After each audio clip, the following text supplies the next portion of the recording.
प्रभु यीशु मसीह का नाम से मैं सबको स्वागत करता हूं और जय मसीह बोलता हूं। प्रभु तुमको आशीर्वाद दे।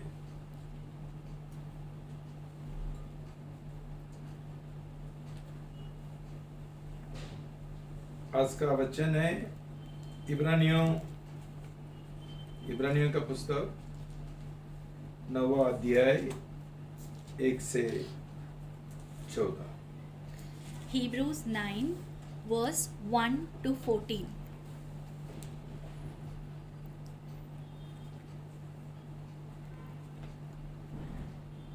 हिब्रानी 9 1 से 14 हम सब साथ में पढ़ेंगे।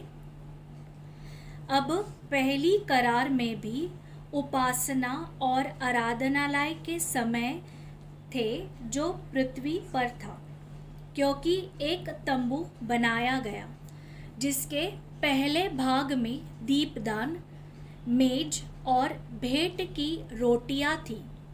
यह पवित्र स्थान कहलाता है। दूसरे पर्दे के पीछे तंबू का वह भाग था जो परम पवित्र स्थान कहलाता है। उसमें धूप जलाने के लिए सोने की एक वेदी और करार का संदूक था जो चारों ओर सोने से मढ़ा हुआ था, जिसमें मन्ना से भरा हुआ सोने का मर्तबान और हारून की फूली फली लाठी थी तथा करार की पट्टियाँ थी। उसके ऊपर तेजोमय करूब थे जो प्रायश्चित के ढक्कन पर छाया किया हुआ था। परंतु हम इन सब बातों का यह सविस्तर वर्णन नहीं कर सकते। जब ये वस्तुएं इस रीति से तैयार हो चुकी तो याजक बाहरी तंबू में निरंतर प्रवेश करके सेवा का कार्य संपन्न किया करते थे, परंतु दूसरे में केवल महायाजक प्रवेश करता है और वह 20 वर्ष में एक ही बार और लहू लिए बिना नहीं जाता, जिसे वह अपने और लोगों के अज्ञानता में किए गए पापों के लिए भेंट चढ़ाता है। पवित्र आत्मा इससे यही दर्शाता है कि जब तक बाहरी तंबू विद्यमान है तब तक पवित्र स्थान का मार्ग प्रकट नहीं हुआ। यह तंबू तो वर्तमान समय के लिए दृष्टांत है, जिसके अनुसार ऐसी भेंटें और बलिदान चढ़ाए जाते हैं जो आराधना करने वालों के विवेक को सिद्ध नहीं कर सकते, क्योंकि यह केवल खाने पीने और नहाने धोने की विभिन्न विधियों से संबंधित शारीरिक नियम है जो सुधार के समय तक के लिए ठहराए गए हैं।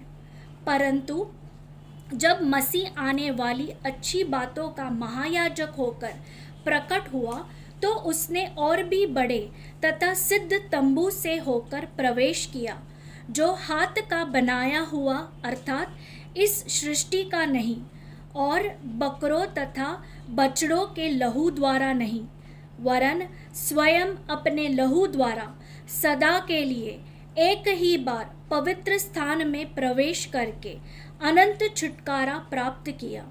क्योंकि यदि शुद्ध लोगों पर बकरों और बैलों का लहू तथा कलोर की राख का छिड़का जाना देह की शुद्ध के लिए पवित्र करता है, तो मसीह का लहू जिसने अपने आप को सनातन आत्मा के द्वारा परमेश्वर के सम्मुख निर्दोष चढ़ा दिया, तुम्हारे विवेक को मरे हुए कामों से और भी अधिक क्यों न शुद्ध करेगा कि तुम जीवित परमेश्वर की सेवा करो। प्रार्थना करेंगे।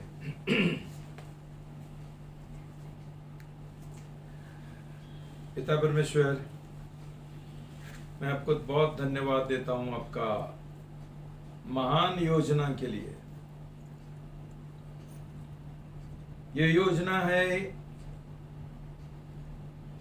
हमको शैतान का बंधन से छुटकारा देने के लिए, और हमारा पाप क्षमा करने के लिए।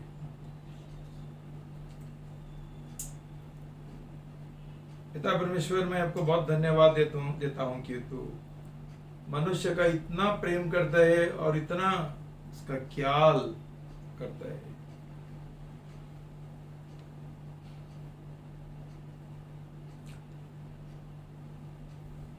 तेरा दिल का तमन्ना है कि हमेशा आप हमारे साथ रहना, हमारे साथ संगति रखना।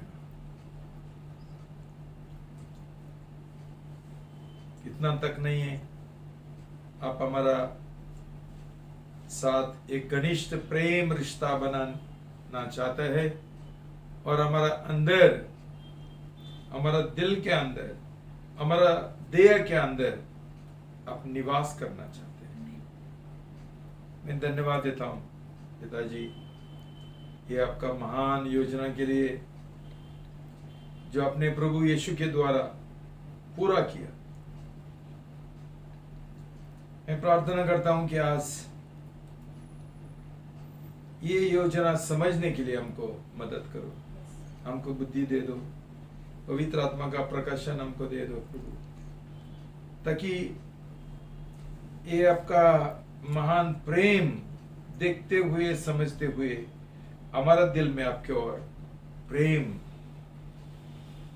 प्रेम प्रेम से भरे। हमको एक इच्छा देना कि हमारा उद्धार हो, हमारा नया जन्म हो, ताकि उसके द्वारा आप हमारे अंदर आप आकर निवास कर सके हमेशा। धन्यवाद, अपने प्रार्थना सुन लिया। इस संदेश में आपका हवाले में कर देता हूँ।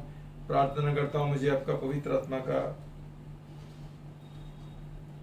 अभिषेक के साथ और का बुद्धि के साथ भर देना और लोगों को ये संदेश समझने के लिए आप अनुग्रह देना, बुद्धि देना, उनका आंखें खोल देना, उनका दिल खोल देना। धन्यवाद, अपने प्रार्थना सुन लिया। यीशु का नाम से प्रार्थना करता हूँ, आमीन।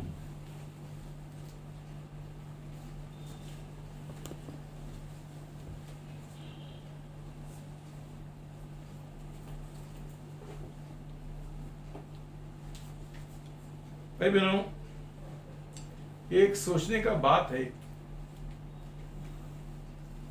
क्यों परमेश्वर ने मनुष्य को बनाया, रचाया?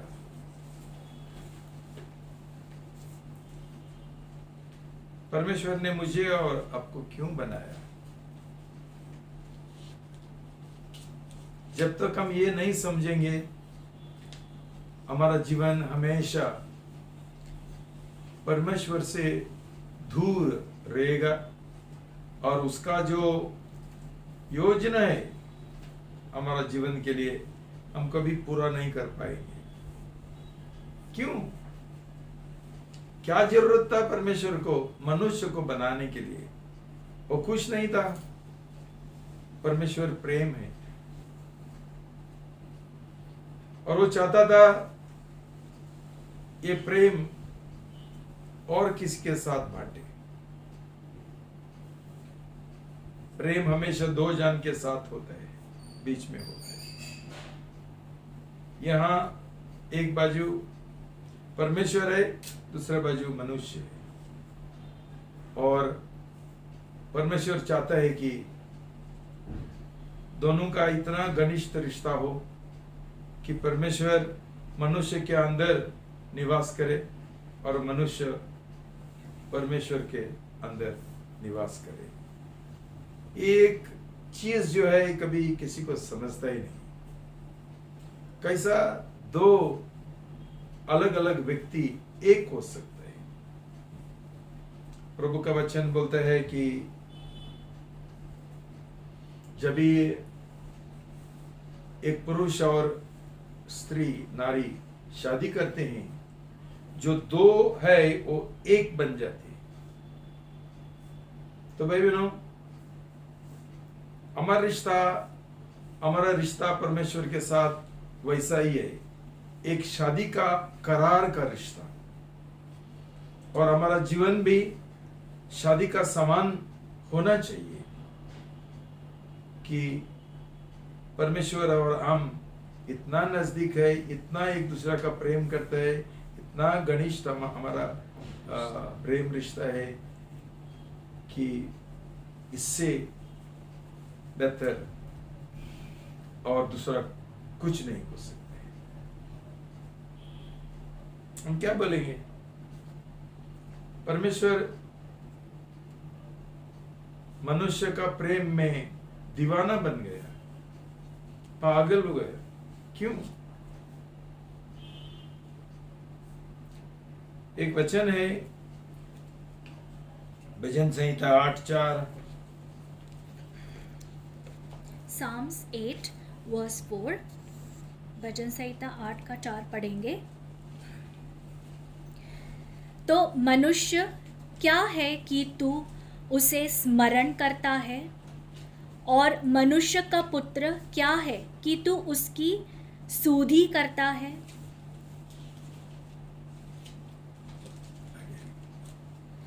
तूने तो उसे परमेश्वर से थोड़ा ही कम बनाया है, और उसे महिमा और प्रताप का मुकुट पहनाया है। तूने अपने हाथ के कार्य के ऊपर उसे अधिकार दिया है। तूने सब कुछ उसके पैरों तले कर दिया है।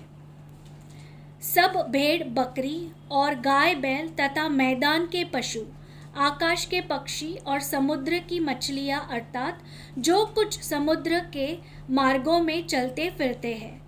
हे यहोवा हमारे प्रभु, समस्त पृथ्वी पर तेरा नाम किया कि यही प्रतिपय है। भाई बहनों, यही तो परमेश्वर का महान योजना है। क्यों परमेश्वर मनुष्य का इतना ख्याल करता है कि उसको थोड़ा नीचे बनाया है। मनुष्य को बनाने से पहले परमेश्वर ने स्वर्गदूतों को बनाया था।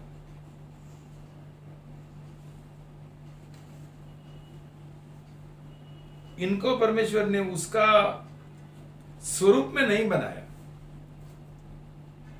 स्वर्गदूतों को परमेश्वर का आत्मा नहीं है।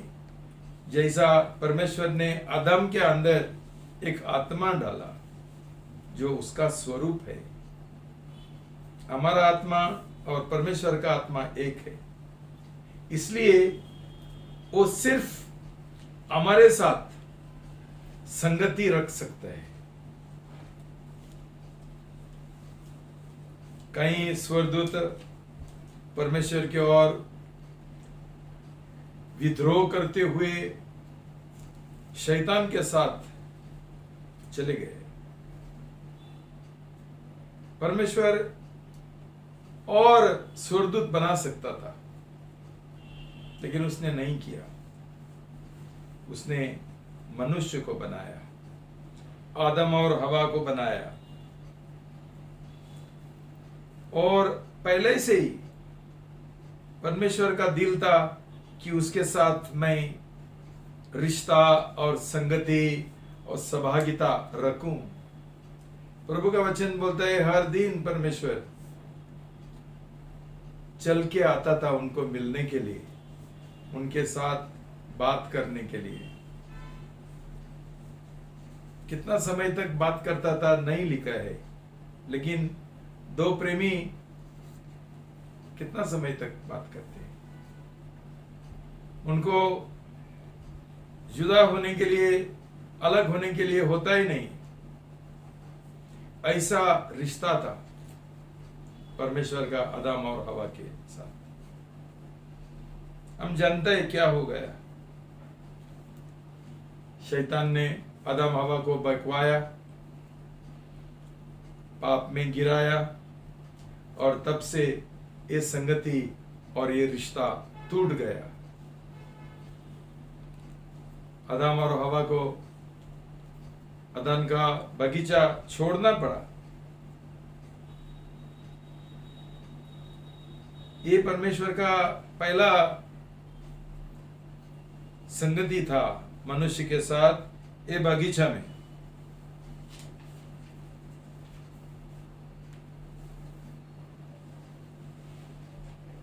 तो क्या हो गया?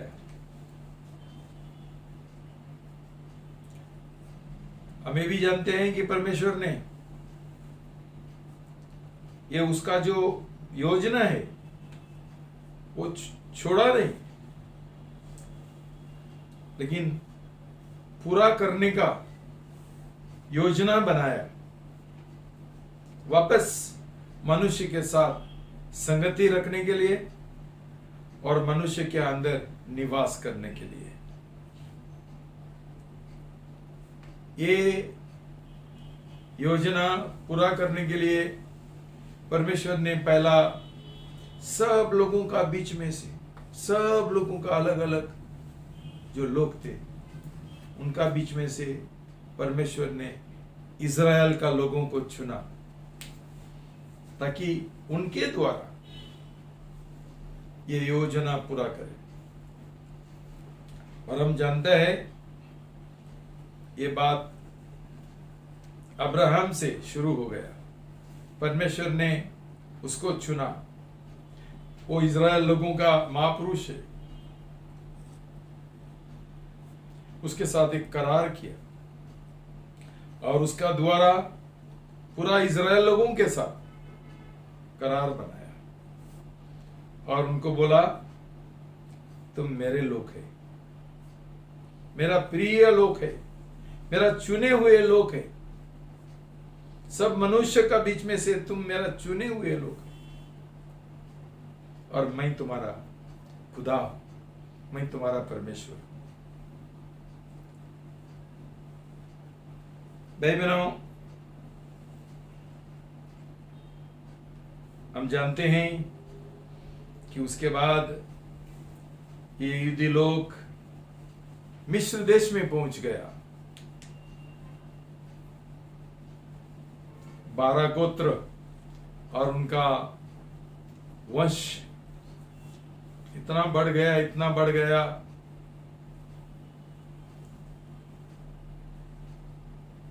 मिस्र देश में कि वहां ये लोग सब गुलाम थे और वहां का फिरौन राजा उनको बहुत सताता था। परमेश्वर ने ये उनका पुकार सुना, उनका कष्ट देखा और परमेश्वर ने बोला मैं उनको छुटकारा देगा। ये योजना तुम जानते हैं कैसा परमेश्वर ने 10 महामारी भेजा और अंतिम महामारी ताकि उनका पहलटा जो संतान थे, पुत्र थे, उनको मार डाला। तभी फिरौन सहमत हो गया, उनको जाने दिया मिस्र देश छोड़ के। भाई बहनों, ये परमेश्वर का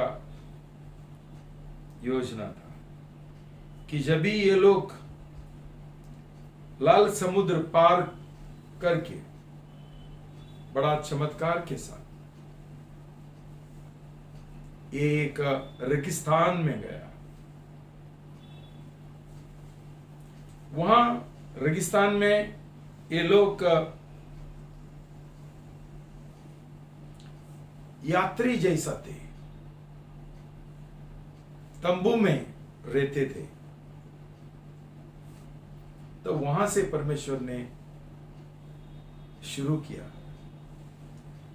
खुद को प्रकट करने के लिए और उनके साथ संगति का जीवन जीने के लिए।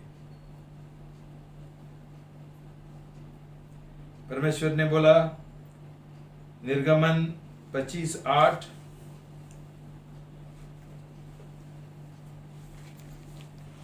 Exodus 25:8 and 22.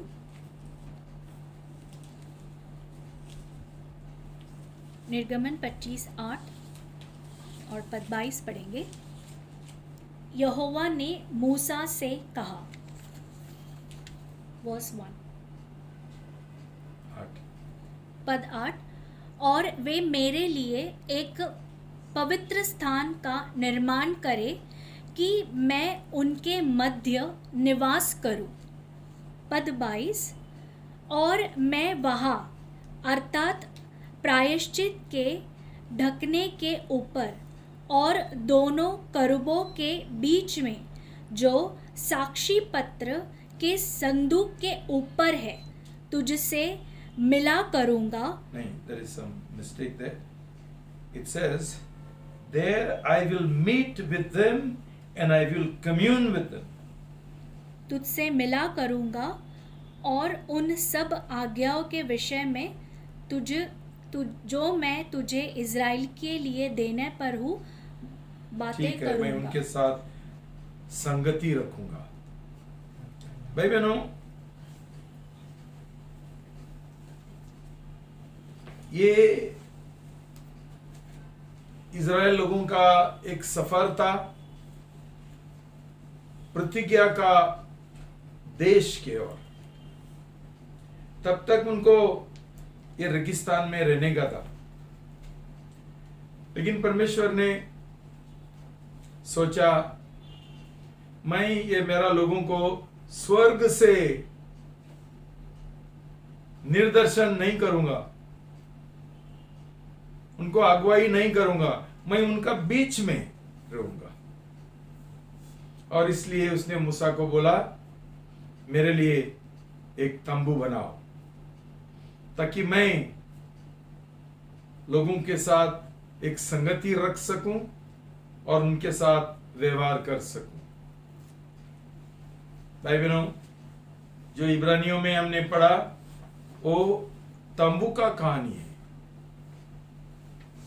रेगिस्तान में तंबू रहते हैं, लोग तंबू में रहते हैं। ये लोग बेदुइन लोग थे और बेदुइन लोग अरब लोग तंबू में रहते हैं। तो परमेश्वर ने सोचा मैं उनका बीच में तंबू खड़ा करूंगा और ये मेरे लोग चारी जो दिशा है ये लोग वहां मेरे साथ में रहेंगे। तो 12 गोत्र है, 3 आगे 3 पीछे, 3 एक बाजू में, 3 दूसरा बाजू में, पूरा चारों ओर इर्द गिर्द सराउंडिंग उन्हें ये निवास करते थे, रहते थे। और तंबू बीच में। भाई बहनों, वो तंबू के बारे में हम और आने वाला दिनों में सीखेंगे, लेकिन एक ये तंबू को 2 महत्वपूर्ण भाग थे। एक है बाहर का आंगन और दूसरा था अंदर का आंगन, और उनका बीच में एक पर्दा। और ये बाहर का जो आंगन था वहां धोने का एक सामग्री था। क्या सामग्री? एक कटोरा था। हाँ, वैसा था। और वहाँ एक लैम्पस्टैंड था, दीपदान था, और एक रोटी का मेज था। उसके बाद एक पर्दा था, और पर्दा के अंदर करार का संदूक था जिधर परमेश्वर निवास करता था। भाई बहनों,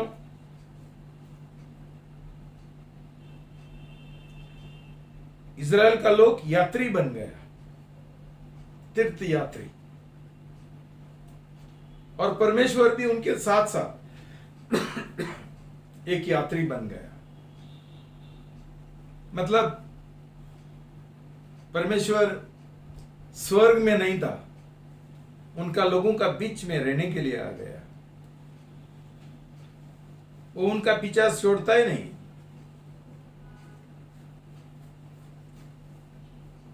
क्यों? भाई बहनों, जैसा हम वचन सीखेंगे, वचन का तहकीकात करते हुए हमको ये मालूम पड़ेगा उसका कितना दिल का तमन्ना है, सिर्फ मनुष्य के साथ रहने का नहीं, उसके साथ एकता के साथ रहने के लिए, और उससे ज्यादा मनुष्य के अंदर निवास करने का, ये उसका दिल का तमन्ना है। हमें समझना है भाई बहनों। क्यों? ये हम नहीं समझेंगे, ये नहीं सीखेंगे, हमारा दिल का तमन्ना में कभी ऐसा नहीं होगा। ये सच्चाई हम नहीं जानते हैं, इसलिए हमने लापरवाही किया। आज जो लोगों का नया जन्म नहीं हुआ, उद्धार नहीं हुआ, उनके अंदर प्रभु यीशु मसीह निवास नहीं करता है, परमेश्वर निवास नहीं करता है। इसलिए हमारा सब जो गाना होता है ना, हम ज्यादा से ज्यादा होगा परमेश्वर हमारे साथ है, परमेश्वर हमारा साथ है, हमारा साथ है, साथ है। ये साथ परमेश्वर का सबसे बेहतर तमन्ना और योजना नहीं है। उसका तमन्ना है हमारे साथ करार करते हुए, शादी का करार करते हुए, परमेश्वर और हम यीशु में एक बने, ताकि वो हमेशा हमारा अंदर रह सकता है। और उसके क्या बोलता है गलातियों में, I have been crucified with Christ. 2:20 Galatians 2:20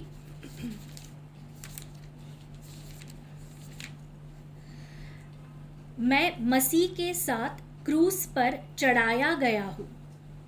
अब मैं जीवित नहीं रहा, परंतु मसीह मुझ में जीवित है, और अब मैं जो शरीर में जीवित हूँ तो केवल उस विश्वास से जीवित हूँ जो परमेश्वर के पुत्र पर है, जिसने मुझसे प्रेम किया और मेरे लिए अपने आप को दे दिया।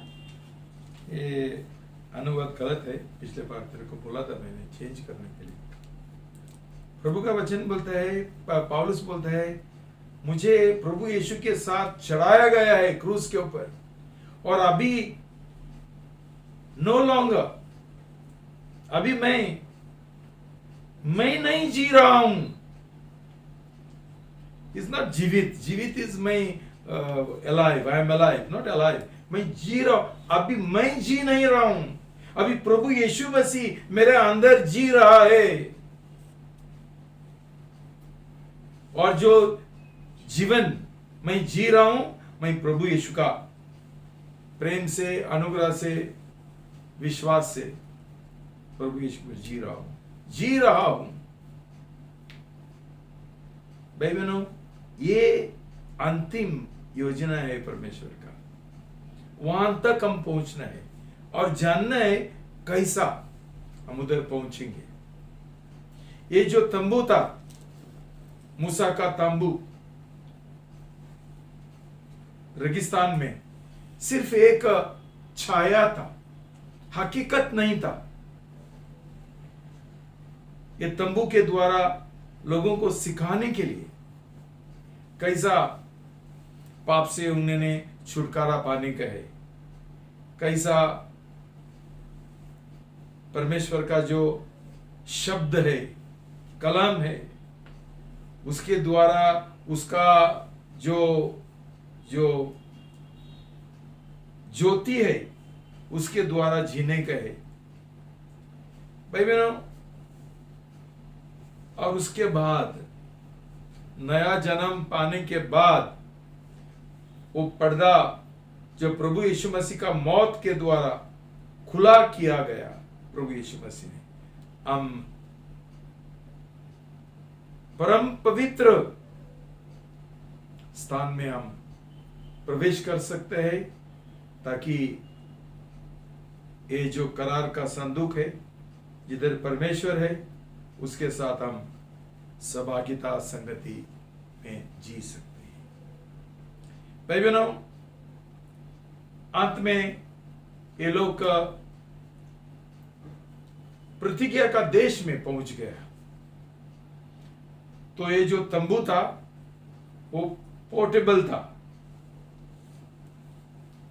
वहनीय, मतलब वो ले सकते हैं, ले जा सकते हैं, योग्य है, उठाकर ले सकते हैं। तो भाई बहनों, ये सब चीज उन्होंने उठा के लेके गया। और जैसा मैंने तुमको बोला, ये बनाने के लिए ये पूरा सब कुछ सोना था। ये सोना रेगिस्तान में किधर से आया भाई बहनों? सोना परमेश्वर हमको देता है पहनने के लिए नहीं है, हमारा जीवन सुनहरा बनने के लिए। सोना परमेश्वर को दर्शाता है। वहां तंबू में सब सुनहरा था, हर एक चीज सोना से बनाया था। और ये सोना उन्होंने पूरा मिस्र देश से लाया था। परमेश्वर ने उनको एक दान दिया। सब लोगों ने इतना सोना दिया कि मूसा को बोलना पड़ा कि बस हो गया। और ये सब कुछ ये लोग लेके गया। और बाद में हम जानते हैं कि जब भी दाऊद राजा था, तभी दाऊद का दिल में ऐसा आया कि मैं तो बड़ा राजमहल में रहता हूं, जो देवदार से बनाया एक ये क्या पेड़ है, झाड़ है, जो जिसको देवदार बोलता है। बहुत अच्छा ये है, बहुत कीमती है। और मेरा परमेश्वर एक तंबू में रहता है। तो वो उसका दिल था परमेश्वर के लिए अच्छा एक भवन बनाने के लिए। परमेश्वर ने उसको मना किया। क्यों? उसने बहुत युद्ध करते हुए लहू बहाया था। तो उसने उसका तमन्ना मान लिया, स्वीकार किया, लेकिन बोला तू नहीं बनाएगा, तेरा बेटा बनाएगा। उसका बेटा का नाम है सुलेमान। और उसने वो बड़ा मंदिर बनाया। क्यों? अभी यात्रा खत्म हो गया और अभी समय आ गया परमेश्वर एक परमानेंट जगह पर मंदिर में रहने का, निवास करने का। भाई बहनों,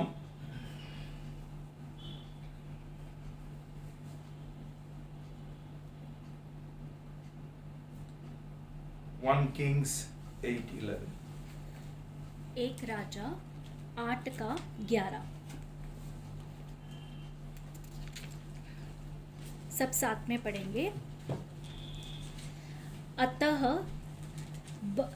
बादल के कारण याजक सेवा करने को खड़े न रह सके, क्योंकि यहोवा का तेज यहोवा के भवन में भर गया था।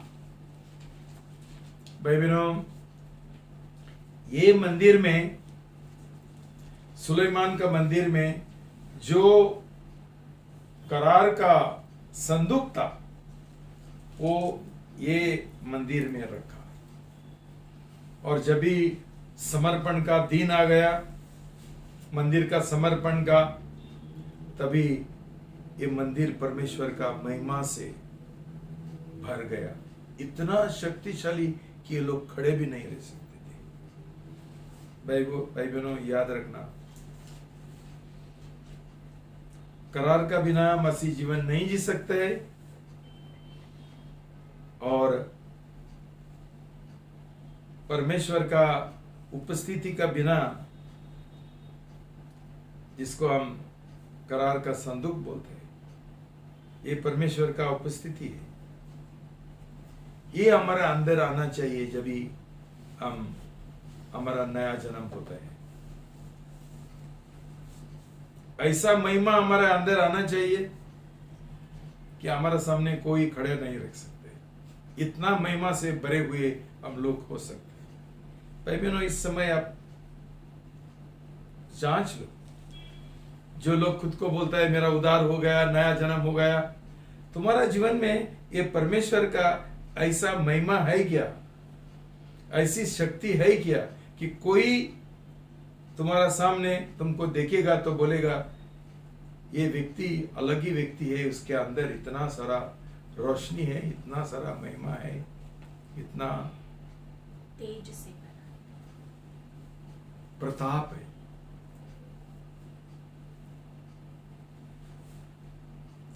लेकिन भाई बहनों, एक दुख की बात है कि वो इतना बड़ा, इतना तेजस्वी, इतना इतना कॉस्टली, कीमती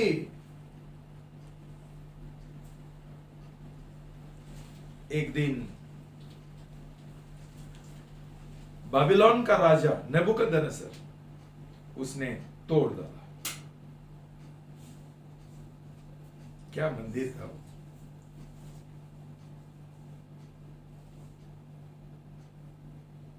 भाई बहनों,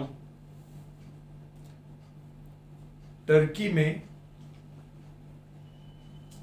एक क्रिश्चियन मंदिर था, उसको बोलता है सोफिया बेसिलिका। मालूम है अभी क्या हो गया है? मुसलमान लोगों का मस्जिद बन गया। क्यों? ये परमेश्वर का सजा है मसीह लोगों के लिए। हम ये समझना चाहिए। यहां क्यों परमेश्वर ने जिस मंदिर में उसका महिमा इतना तेजस्वी थी, क्यों उसका लोगों ने परमेश्वर की ओर पाप किया, ये जीवित परमेश्वर को छोड़ दिया और मूर्तियों का पूजा करने को लगा, पाप का जीवन जिया। परमेश्वर के साथ जो उनका एक रिश्ता था वो तोड़ डाला, उनका यहोवा को, खुदा को छोड़ दिया। इसके वजह पूरा मंदिर तोड़ा गया और वहां का सब कुछ जो था, जो फर्नीचर था, जो लकड़ियों का जो सब जो बना हुआ था और सोने के चीज सब, वो राजा ने बाबिलोन में लेके गया, जिसको आज हम इराक बोलते हैं। और लोगों को भी निर्वासन में लेके गया। यहूदी लोग निर्वासित बन गया, उनका प्रतिज्ञा का देश छोड़ के उनको उधर जाना पड़ा। भाई बहनों, 70 साल ये लोग उधर ये थे, बंदी गृह में थे, ये गुलाम थे। भाई बहनों, हमने समझना चाहिए जीवन क्या है परमेश्वर का बिना, जिंदा परमेश्वर, जीवित परमेश्वर का बिना। भाई बहनों, हम लोग बहुत खिटखिट करते हैं नया जन्म पाने के लिए। एक भाई ने मुझे बोला जैसा मैं हूं ठीक हूं, बपतिस्मा लिया उसने, बोलता है जैसा चलता है चलने दो। शैतान ने इतना हमको बहकवाया, हम गुलाम है शैतान का। अब समझ लो मत कि बपतिस्मा लिया करके कुछ हुआ, कुछ नहीं हुआ। अभी भी तुम लोग शैतान का गुलाम है और तुम लोग श्रापित है और तुम्हारे और परमेश्वर का कोई सुरक्षा नहीं है, कोई रिश्ता नहीं है। क्यों? नया जन्म नहीं पाया। परमेश्वर हमको छोड़ देता है ऐसा लोगों को जिनको उसके साथ संगति रखने का इच्छा नहीं है, जिनका दिल संसार के ओर है। उनको सिर्फ अच्छा पढ़ाई चाहिए, अच्छा नौकरी चाहिए, पैसा कमाने का है। उसके बाद उनका शादी का ये आता है, प्रपोजल, प्रस्ताव आता है, शादी करते हैं, बच्चा पैदा करते हैं, बाद में they get settle, ताई हो जाते हैं। बस भाई बहनों, इसमें प्रभु यीशु का प्रेम, रिश्ता, शादी का रिश्ता है ही नहीं, क्योंकि शादी कभी हुआ ही नहीं। नामधारी मसीह बन जाते हैं, ऐसा हुआ। परमेश्वर ने उनको सजा दिया। भाई बहनों, 70 साल एक गुलामी बंधन में थे। एक दिन परमेश्वर ने उनके ओर दया किया और ईरान का, तभी उसको पर्शिया बोलता था, उधर का राजा साइरस, परमेश्वर ने उससे बात किया और उसने बोला तुम लोग जाओ और तुम्हारा मंदिर बनाओ, मैं पैसा देगा। तो वहां एजरा और इसका नाम नहीं आता है मुझे, ये लोग गया और ये लोगों ने दूसरा मंदिर बनाया। ये मंदिर का नाम है जेरुब्बाबेल। लेकिन ये मंदिर इतना सुलेमान का जैसा इतना पॉश नहीं था, इतना कॉस्टली नहीं था, इतना रिच नहीं था, कीमती नहीं था। तो जो लोगों ने सुलेमान का मंदिर देखा था, ये लोग रोते थे, कितना हमारा पहला का मंदिर कितना अच्छा था। देखो भाई बहनों, हमको ये समझने के लिए कठिन लगते है, परमेश्वर का मंदिर परमेश्वर ही तोड़ डालते है,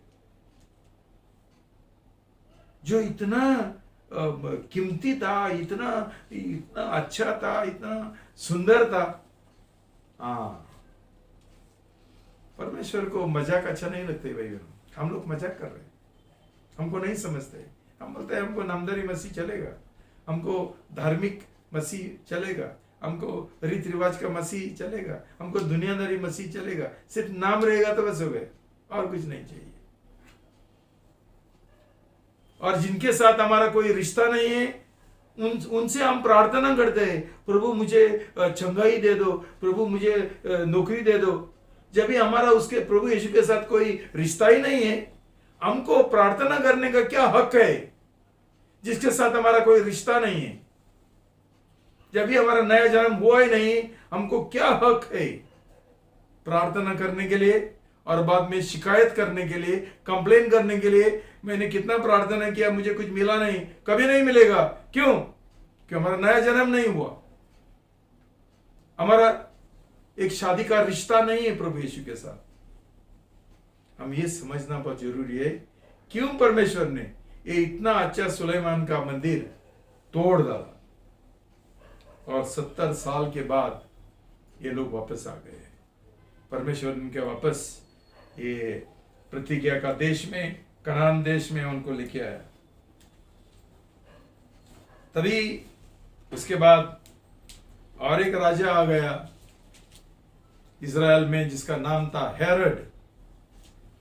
और वो इतना दुष्ट राजा था, इतना वो नास्तिक था, अधर्मी था, कि सब लोग उसके और नफरत करते थे कि वो बहुत क्रूर था, बहुत बेकार राजा।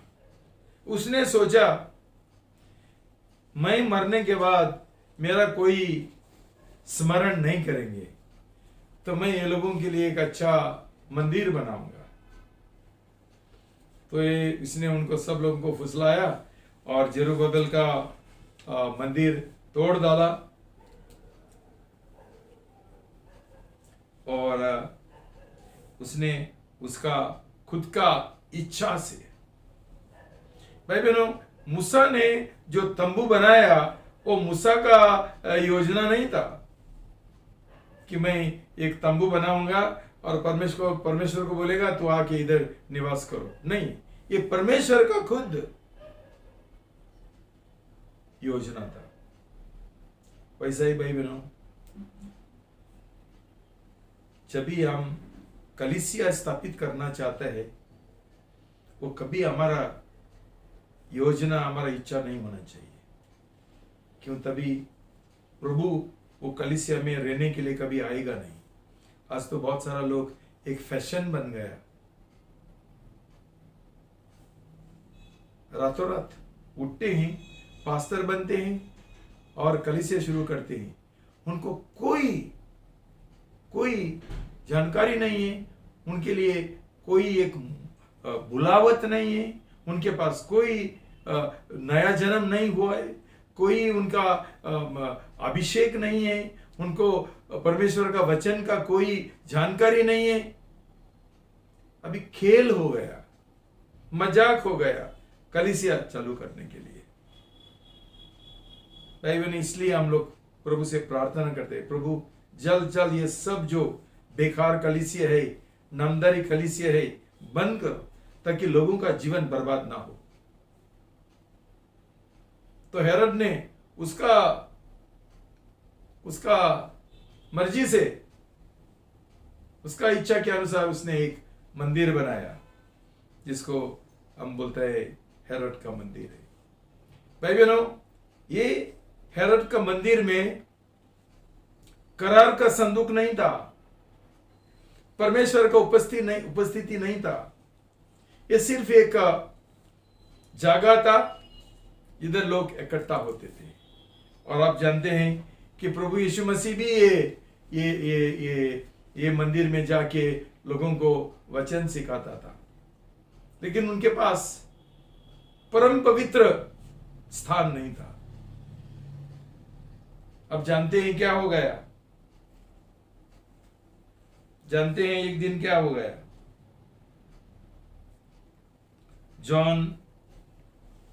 यूहन्ना 2:19 और 21।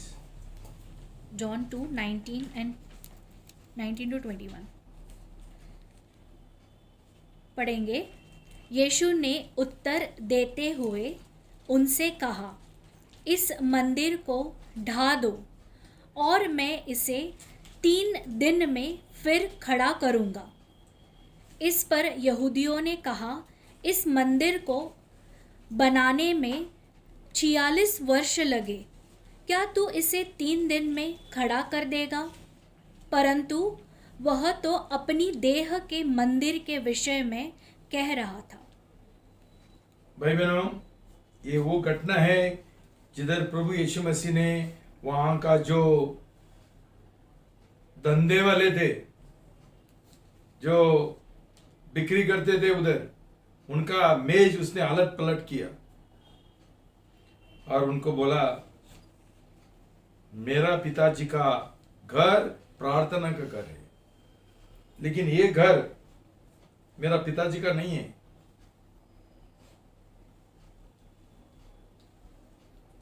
भाई बहनों, अभी परमेश्वर मंदिर में नहीं रहता था, वो मंदिर में, लेकिन प्रभु यीशु में रहता था। इसलिए प्रभु ने बोला, मैं ये मंदिर तोड़ के 3 दिन के अंदर मैं फिर एक बार बना सकता हूं। प्रभु यीशु उसका देह के बारे में बोल रहा था, क्यों? उसका देह अभी एक नया मंदिर था और परमेश्वर प्रभु यीशु में जी रहा था। और ये पूरा हुआ जब भी प्रभु यीशु का मौत के बाद 3 दिन के अंदर प्रभु यीशु मसीह फिर एक बार जी उठा। भाई बहनों, सब मंदिर थोड़ा टाइम के लिए, तंबू थोड़ा टाइम के लिए, सब कुछ खत्म हो गया। ये हेरोद का जो मंदिर है वो भी नाश कर दिया रोमी राजा ने। उसका तारीख है 70 यीशु का युग, आना डोमिनी, प्रभु यीशु का 70 साल का 70 वर्ष में ये रोमी ये फौज आके पूरा खत्म कर दिया।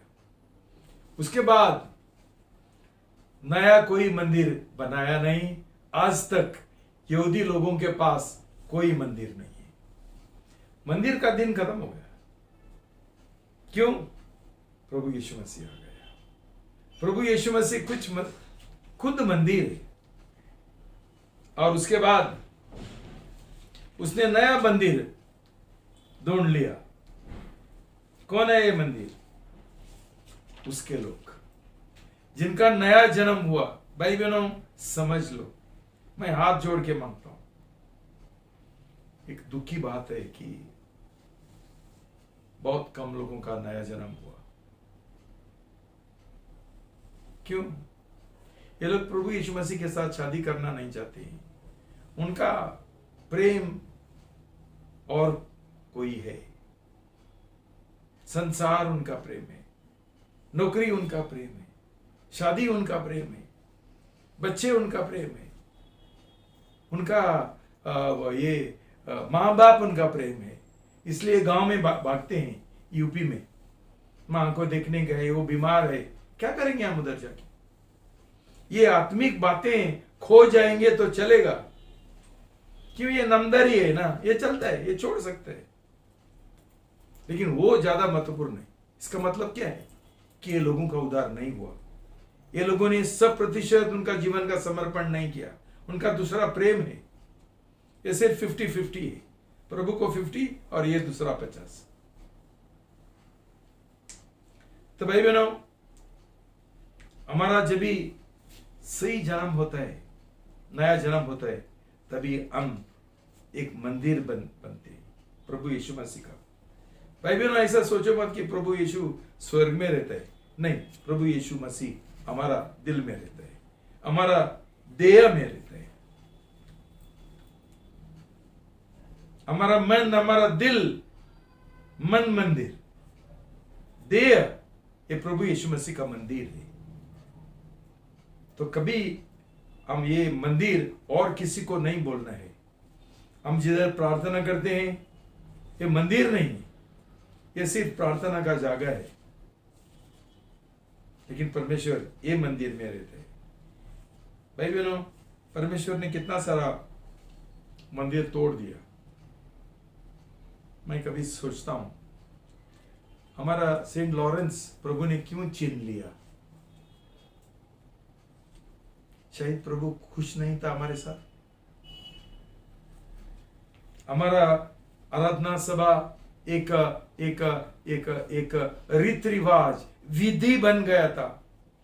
कोई वहां 200, 300, 400 लोग आता है, किसी कोई नया जन्म पाने का, प्रभु के ओर पूरा समर्पण करने का, पूरा जीवन का, दिल का समर्पण करने का, पूरा दुनिया को त्यागने का, सब कुछ इस संसार को त्यागने का किसी को इच्छा नहीं है। तो क्या चल रहा था सेंट लॉरेंस में? मजाक। सोच लो भाई बहनों, प्रभु को प्रसन्न नहीं था हमारा आराधना।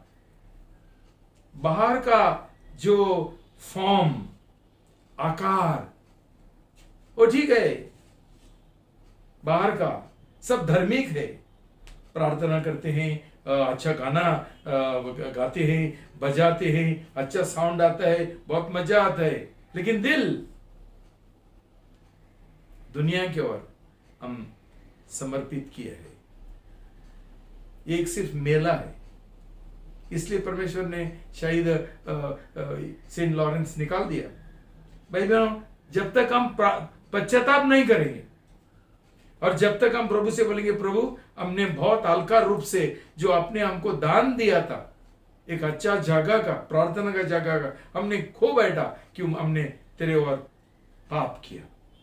हम आराधक नहीं है, हम सिर्फ ताली बजाने वाले हैं, गायक है और ऊपरी तौर से प्रार्थना करने वाले हैं। भाई बहनों, क्या फायदा ऐसा आराधना करते हुए जब भी जीवित परमेश्वर हमारा अंदर निवास नहीं करते और हम उसका मंदिर नहीं बनते। पढ़ो भाई बहनों 1 कोरिन्थी 3:16। 1 Corinthians 3:16 सब साथ में पढ़ेंगे। क्या तुम नहीं जानते कि तुम परमेश्वर का मंदिर हो और परमेश्वर का आत्मा तुम में वास करता है? 2 कोरिन्थी 6:16। 2 Corinthians 6:16 साथ में पढ़ेंगे। या मूर्तियों से परमेश्वर के मंदिर का क्या समझौता? क्योंकि हम तो जीवित परमेश्वर के मंदिर है। जैसे कि परमेश्वर ने कहा, मैं उनमें निवास करूँगा और उनमें चला फिरा करूँगा और मैं उनका परमेश्वर होऊंगा और वे मेरे लोग होंगे। भाई बहनों, परमेश्वर पूछता है जो परमेश्वर का मंदिर है और संसार का और मूर्तियों का के साथ हमारा का क्या क्या मेल मिलाप है, हमारा क्या क्या संबंध है? यही है ना हमारा आज का जीवन। हम लोग मसीह बोलते हैं, क्रिश्चियन बोलते हैं, विश्वासी बोलते हैं, लेकिन हमारा पूरा व्यवहार ये मूर्तियों के साथ। हमारा मूर्ति कौन है? हमारा भगवान कौन है? ये फॉल्स गॉड्स, झूठे भगवान कौन है? हमारा नौकरी, उसको हम पहला स्थान दिया। हमारा शादी, हमारा बच्चे, इनके और हमारा पूरा दिल है, उनके लिए हम जी रहे। क्या संबंध है? कैसा परमेश्वर हमारा अंदर निवास करेगा? परमेश्वर हमारा अंदर रहता है। आप मुझे बोलो, कौन सा पति ऐसा पत्नी के साथ रहेगा जो उसके और उसका प्रेम नहीं करती है और उसके और विश्वास योग्य नहीं है? भाई बहनों, ज्यादा समय नहीं है, लेकिन मैं आपको 1-2-3 बात वचन पढ़ना चाहता हूं। एक परमेश्वर का नबी था, उसका नाम है इनोक। आप पढ़ सकते हैं इब्रानियों 11:5। इब्रानी 11:5।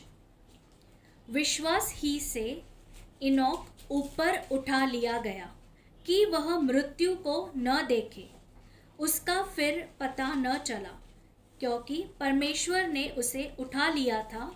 उसके लिए यह गवाही दी गई थी कि उठाए जाने से पूर्व वह परमेश्वर को प्रिय था। भाई बहनों, सालों से जिया, 900 कुछ उसका उम्र था, लेकिन उसका और प्रभु यीशु मसीह का ऐसा प्रेम चक्कर चलता था कि परमेश्वर ने एक दिन बोला, ये मेरा बेटा इतना मेरा प्रेम से भरा है, वो हमेशा मेरे साथ रहना चाहता है, हमेशा मेरे साथ चलना चाहता है, मुझे कभी छोड़ना नहीं चाहता है, उसको दिल ही नहीं होता है, उसको उठा के लेके गया। भाई बहनों, इनोक का मन और दिल हमको है क्या कि हम ऐसा प्रभु यीशु के साथ हमारा रिश्ता होगा, इतना घनिष्ठ प्रेम रिश्ता। देखो पौलुस क्या बोलता है 2 कोरिन्थी 5:1 में, नहीं फिलिपी 1:21 से 24। Philippians 1:21 to 26 पढ़ेंगे। क्योंकि मेरे लिए जीवित रहना तो मसीह है और मरना लाभ है, परंतु यदि सदैव जीवित रहूं तो इसका अर्थ मेरे लिए फलदायी परिश्रम है, परंतु मैं किस बात को चुनूं यह नहीं जानता। मैं इन दोनों के बीच में असमंजस में पड़ा हूँ। मेरी लालसा तो यही है कि कुछ करके मसीह के पास जाता रहूं, क्योंकि यह अति उत्तम है, परंतु तुम्हारे कारण शरीर में जीवित रहने में मेरे लिए अधिक आवश्यक है, इसलिए कि मुझे इसका भरोसा है। मैं जानता हूँ कि मैं जीवित रहूँगा, वरन तुम सबके साथ रहूँगा, जिससे तुम विश्वास में दृढ़ होते जाओ तथा उसमें आनंदित रहो, जिससे कि जो घमंड तुम मेरे विषय में करते हो वह मेरे फिर तुम्हारे पास लौट आने से मसीह यीशु में और अधिक बढ़ जाए। भाई बहनों, मैं चाहता हूं आप पौलुस का दिल परखे। क्या बोलता है पौलुस? मुझे प्रभु के साथ रहना है, इधर जिंदा रहने का मुझे कोई इच्छा नहीं, कोई शौक नहीं है, लेकिन मैं इसलिए रहता हूं तुम्हारा भलाई के लिए, तुम्हारा फायदा के लिए, ताकि तुमको मैं वचन सिखा सकूं, तुम्हें विश्वास में बढ़े, तुम्हारा भलाई के लिए। मैं ना तो मुझे कोई इच्छा नहीं। भाई बहनों, जिसका नया जन्म हुआ और जो प्रभु यीशु मसीह का एक दुल्हन बन गया है, उसका दिल ऐसा होना चाहिए कि मुझे मरना लाभ है। जब भी हम संसार का प्रेम से चिपक जाते हैं, माँ बाप का, बच्चों का, शादी का, नौकरी का, पैसा का, हमको किधर मन होता है प्रभु यीशु के पास जाने के लिए, इनोक का जैसा, कि हम इधर इतना घुस गए हैं इसमें, इतना कि ये फेविकॉल से ज्यादा ये क्या मजबूत है, निकल नहीं सकते। भाई बहनों, मैं प्रभु को धन्यवाद देता हूं कि बहुत सालों पहले ये सच्चाई परमेश्वर ने मुझे प्रकट किया और प्रकाशन दिया। मुझे बहुत पापों से मुझे छुटकारा दिया परमेश्वर ने, बहुत पापा। जब भी हमको मालूम पड़ता है कि हमारा ये देह है वो परमेश्वर का मंदिर है, हम कैसा ये मंदिर को अशुद्ध कर सकते हैं, कैसा ये देह के द्वारा हम कैसा पाप कर सकते हैं। प्रभु यीशु मसीह हमारा अंदर जी रहा है, तभी हम ये याद रखना है हम हमारा नहीं है, हम प्रभु यीशु मसीह का है, कि उसने हमको लहू बहा के हमको मोल लिया, उसने हमको खरीद लिया, हम उसका है। हमारा आंखें उसका है, हमारा हाथ उसका है, हमारा पैर उसका है, हमारा पेट उसका है, हमारा हर एक जो हमारे पास हुनर है, दान है, वो परमेश्वर का है। हमारा दशमांश भी हम कैसा चोरी कर सकते हैं, जब भी जो हमारे पास है वो सब प्रभु यीशु मसीह ने हमको दिया और उसका ही अमानत है, उसका ही सब कुछ। हम पाप कर ही नहीं सकता है जब भी हम ये समझता है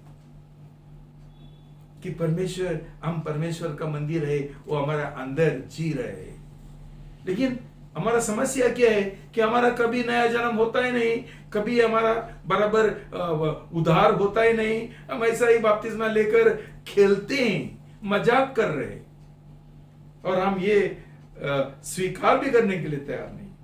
भाई बहनों, ऐसा ना हो, मनन करो ये सच्चाई की ओर, ताकि परमेश्वर तुमको छुटकारा देगा। बहुत सारा पाप ये देह के द्वारा हम करते हैं। क्यों? शायद हमारा नया जन्म नहीं हुआ, वो हम समझा नहीं कि परमेश्वर हमारा अंदर रहता है, तो हमारा जीवन कैसा होना चाहिए। भाई बहनों, जब भी हम सुसमाचार प्रचार करने के लिए जाते हैं, प्रभु यीशु मसीह हमारा अंदर है, वो हमारे साथ आता है, उसका महिमा लोग देख सकते हैं, उसका जो रोशनी है वो देख सकते हैं। हम परमेश्वर का, प्रभु यीशु मसीह का हम एम्बेसडर्स, राजदूत, हम राजदूत बन जाते हैं। उसका नाम से हम जाते हैं, उसको लेके जाते हैं, उसका सुसमाचार लेके जाते हैं। लेकिन भाई बहनों, हमारा नया जन्म हुआ ही नहीं, प्रभु यीशु मसीह हमारा अंदर नहीं है, तो हम क्या गवाह है? क्या गवाह है? क्या बोलेंगे प्रभु यीशु के बारे में?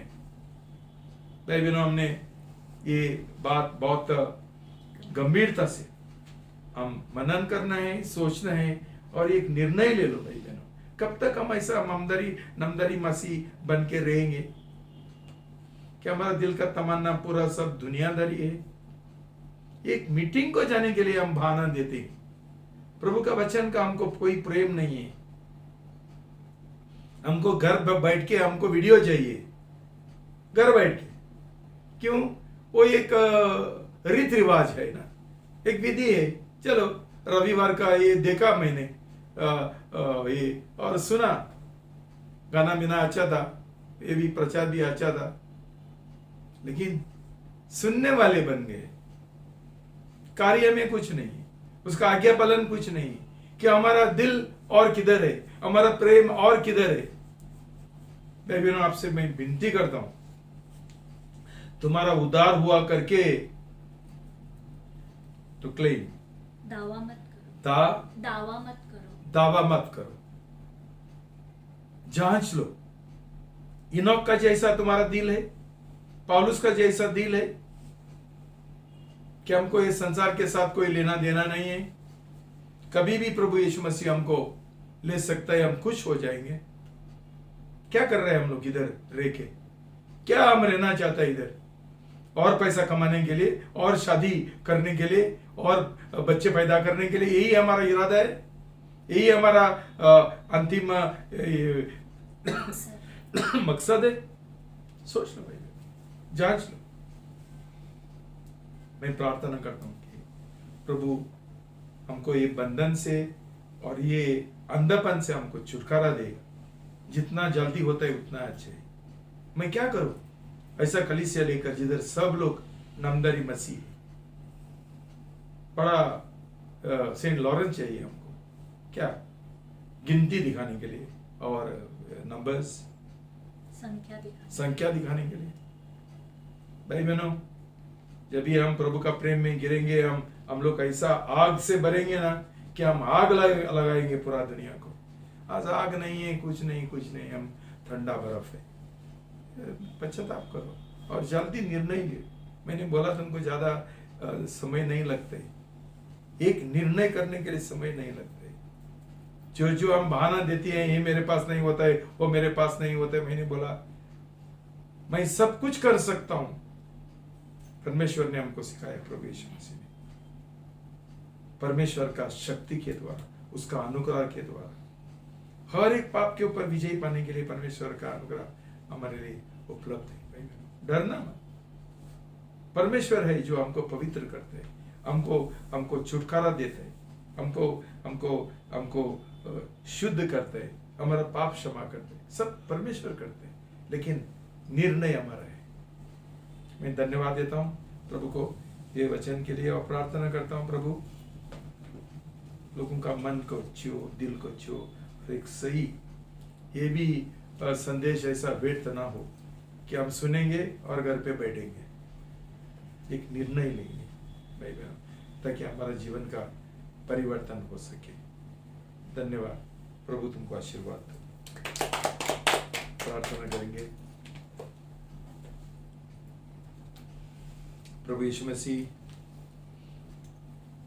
हम आपको बहुत धन्यवाद देते हैं आपका प्रेम के लिए। कि तूने स्वर्ग छोड़ के मेरा प्रेम के वजह, हमारा प्रेम के वजह तो भाग भाग के ये दुनिया में आया, मनुष्य बन गया, देहधारी बन गया, मनुष्य का बीच में अपने तंबू डाल दिया ताकि आप हमेशा सिर्फ हमारे साथ नहीं लेकिन हमारा अंदर। हमको आपने बोला मुझ में बने रहना जैसा मैं तुम में बने रहता हूं, ताकि तुम बहुत फल ला सके। प्रभु यीशु मसीह, हम ये मान लेते हैं कि आज हमारा जीवन ऐसा नहीं है, हम मसीह नहीं है, हम मूर्ति पुजारी है। हमारा भगवान हमारा नौकरी है, पैसा है, घर है, जमीन है, माँ बाप है, बच्चे है। प्रभु हर एक जन को छुटकारा दे दो प्रभु, हमारा मन खोल दो, हमारा दिल खोल दो प्रभु। ऐसा प्रेम से हमारा दिल भर देना प्रभु, पवित्र आत्मा से हमको भर देना। पवित्र आत्मा के द्वारा हमारा अंदर एक पाप का एहसास होने के लिए हमको मदद करो प्रभु, कि हम ऐसा जीवन और ना जिए लेकिन पूरा छुटकारा पाए और हमारा जीवन का समर्पण 100% व्यवहार करें। धन्यवाद, हमारा प्रार्थना सुन लिया। यीशु का नाम से प्रार्थना करता हूँ, आमीन।